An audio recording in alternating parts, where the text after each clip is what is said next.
ഓരോ ബൂത്തുകൾ തിരിച്ച് തന്നെയാണ്. ഇതിന് ഓരോ വോട്ടർമാരും ഓരോ രാഷ്ട്രീയ പാർട്ടികളുടെ തന്നെയും സഹായത്തോടെ തന്നെ സഹകരണത്തോടെ തന്നെയായിരിക്കും ഈ നടപടികൾ മുന്നോട്ട് പോകുക. ഇതിനുവേണ്ടി പ്രത്യേകമായ BLOമാരുടെ സമയം നീട്ടി നൽകിയിട്ടുണ്ട്. ഓരോ ബൂത്തുകൾ തിരിച്ച് തന്നെ ഈ വോട്ടർ പട്ടികയിൽ നിന്ന് പുറത്തായ ആളുകളുടെ അല്ലെങ്കിൽ വോട്ടർ പട്ടികയിൽ നിന്ന് പുറത്തായ ആളുകളുടെ ലിസ്റ്റ് സഹിതം കഴിഞ്ഞ ദിവസം തെരഞ്ഞെടുപ്പ് കമ്മീഷൻ പുറത്തുവിട്ടിരുന്നു.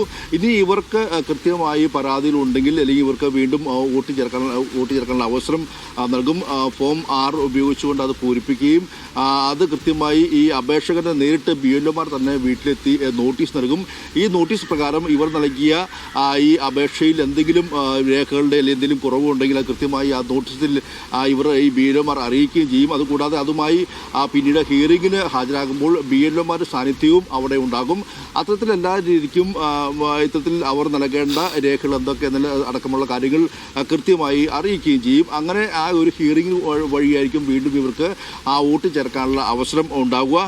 ഇതിൽ ഇപ്പോൾ ഈ ആകെ പുറത്തായത് 24 ലക്ഷം എന്ന് പറയുമ്പോൾ അതിൽ പറയുന്ന കണക്കനുസരിച്ച് മരിച്ചവർ 6 ലക്ഷത്തിലധികം പേരുണ്ടെന്നും സ്ഥലത്തില്ലാത്തവർ 6,45,000 പേരുണ്ടെന്നും താമസം മാറിയവർ 8,16,000 പേര്, ഇരട്ടിപ്പുള്ളവർ 1,36,000 പേര്, മറ്റ് കാരണങ്ങൾ 1,60,000 എന്ന് പറയും. മറ്റ് കാരണങ്ങൾ എന്ന് പറയുമ്പോൾ സ്വാഭാവികമായും ഈ BLOമാർ അടക്കം വീട്ടിൽ വന്നപ്പോൾ ഈ എന്യൂമറേഷൻ ഫോം സ്വീകരിക്കാത്തവർ അല്ലെങ്കിൽ എന്യൂമറേഷൻ ഫോം തിരികെ ലഭിക്കാത്തവരുമായി 1,60,000 പേരുണ്ട് എന്നും ഇന്നലെ കമ്മീഷൻ വ്യക്തമാക്കുകയും ചെയ്തിട്ടുണ്ട്. അതുകൊണ്ട് തന്നെ ഇവർക്കെല്ലാം തന്നെ വീണ്ടും പേര് ചേർക്കാനുള്ള അവസരം കൂടിയുണ്ട്. അതുകൂടാതെ മറ്റു പ്രധാനപ്പെട്ട കാര്യം ഇലക്ഷൻ കമ്മീഷൻ ഇന്നലെ കഴിഞ്ഞ ദിവസം വ്യക്തമാക്കിയത് 30 ലക്ഷത്തോളം പേർ, അതിൽ 18 വയസ്സിനും 30 വയസ്സിനും ഇടയിലുള്ള 40% പേരും വോട്ടർ പട്ടികയിൽ പേര് ചേർത്തിട്ടില്ല എന്നുള്ള ഒരു വിവരം കൂടി ഇന്നലെ കമ്മീഷൻ പറയുകയുണ്ടായി. അതായത് ഇവർ യുവാക്കളായ ആളുകൾ ഈ വോട്ടർ പട്ടികയിൽ പേര് ചേർക്കാൻ വേണ്ടി താല്പര്യം പ്രകടിപ്പിച്ചില്ല എന്നുള്ള കണക്കുകൾ കൂടി, അതായത് മൊത്തം ജനസംഖ്യയുടെ അടിസ്ഥാനത്തിൽ നോക്കുമ്പോൾ 18-നും 30-നും ഇടയിൽ 40% പേർ വോട്ടർ പട്ടികയിൽ ഇല്ല എന്നുള്ള വിവരം കൂടി ഇന്നലെ തെരഞ്ഞെടുപ്പ് കമ്മീഷൻ വ്യക്തമാക്കുകയും ചെയ്തിട്ടുണ്ട്.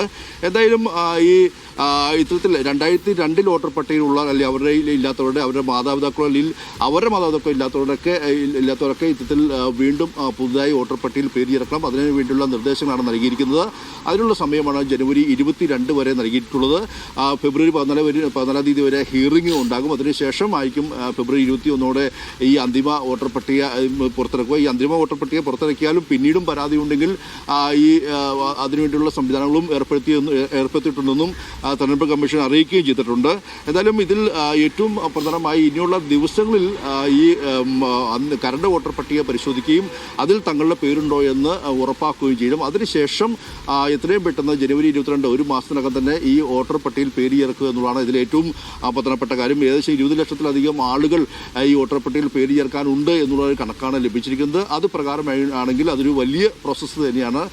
സ്വാഭാവികമായും ഇത്തരത്തിൽ SIR നടപടികൾ ഒന്നുകൂടി നീട്ടണമെന്ന് ആവശ്യപ്പെട്ടുകൊണ്ടൊക്കെ ചീഫ് സെക്രട്ടറി കത്തയച്ചെങ്കിലും 2 തവണ നീട്ടി നൽകുകയാണ്. അതുകൊണ്ട് ഇനി അനുവദിക്കില്ല എന്ന് കേന്ദ്ര തെരഞ്ഞെടുപ്പ് കമ്മീഷൻ ഇന്നലെ ചീഫ് സെക്രട്ടറിക്ക് മറുപടി നൽകുന്ന ഒരു സാഹചര്യമുണ്ട്. അതുകൊണ്ട് തന്നെ ഇനി പരമാവധി ദിവസങ്ങൾ കൊണ്ട് ഈ ഒരു മാസത്തിനുള്ളിൽ തന്നെ പരമാവധി പേർ വോട്ട് ചേർത്തുകൊണ്ട് വോട്ടർ പട്ടിക ഇടം പിടിക്കുക, വരുന്ന നിയമസഭാ തെരഞ്ഞെടുപ്പിൽ ഒരു സംവിധാന അവകാശം വിനിയോഗിക്കുക എന്നുള്ളതാണ് ഇതിൽ ഏറ്റവും പ്രധാനപ്പെട്ട കാര്യം. അതുകൊണ്ട് തന്നെ ഇന്നു മുതൽ ഈ ഒരു മാസക്കാലം ഇനി എല്ലാ രാഷ്ട്രീയ പാർട്ടികളും അതോടൊപ്പം തന്നെ വോട്ടർമാരെല്ലാം തന്നെയും ഈ വോട്ടർ പട്ടിക ലിസ്റ്റ് പൂർണ്ണമായും പഠിച്ചുകൊണ്ട് പരമാവധി ആളുകളെ ബൂത്ത് തലത്തിൽ മുതൽ തന്നെ വോട്ടർ പട്ടികയിൽ പേര് ചേർക്കുക എന്നുള്ളതാണ് ഏറ്റവും പ്രധാനപ്പെട്ട കാര്യം. അതിനുവേണ്ടിയുള്ള നടപടികൾ ഇന്നു മുതൽ ആരംഭിക്കുകയാണ്. ദിവ്യ.